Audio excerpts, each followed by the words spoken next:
নমস্কার, page one মানে দিনের সবথেকে গুরুত্বপূর্ণ খবর। আজ আমি পিউ রয়েছে আপনার সঙ্গে।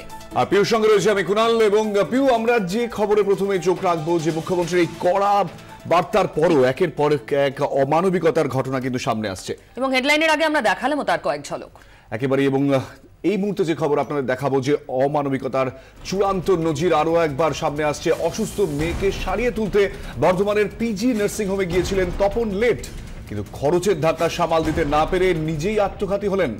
ফের একবার বেআব্রু বেসরকারি স্বাস্থ্যকেন্দ্রের বেপরোয়া মনোভাব। কিন্তু কি হয়েছিল তপন লেটের? ঝাড়খণ্ড সীমানা লাগোয়া প্রত্যন্ত মুলুটি গ্রামের দিনমজুর পরিবার। গত সপ্তাহে মেয়ে চুমকি রামপুরহাটের নার্সিংহোমে সন্তান জন্ম দেন এবং 19 তারিখ বাড়ি ফেরার পর অসুস্থ হয়ে পড়েন চুমকি। রামপুরহাটের মহকুমা হাসপাতাল তাকে রেফার করে বর্ধমান মেডিকেল কলেজে। আর এরপরেই শুরু হয় হয়রানি।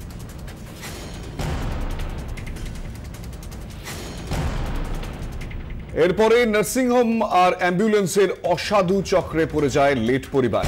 গ্রামের ক্ষেত মজুর পরিবারটিকে ভুলিয়ে ভালিয়ে অ্যাম্বুলেন্স নিয়ে যায় বর্ধমানের পিজি নার্সিংহোমে।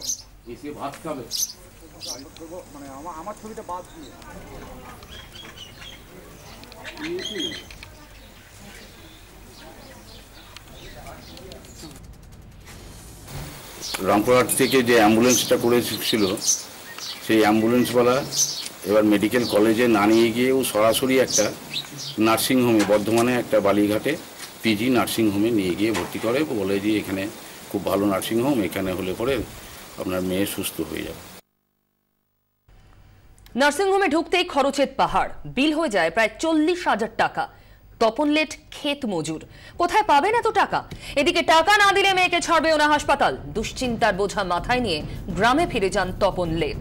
গ্রামবাসীরা কোনো মতে চাঁদা তুলে 13,000 টাকা জোগাড় করতে পারেন, কিন্তু বাকি টাকা? দুশ্চিন্তায় শেষ পর্যন্ত জীবনটাই শেষ করে দিলেন তপন লেট।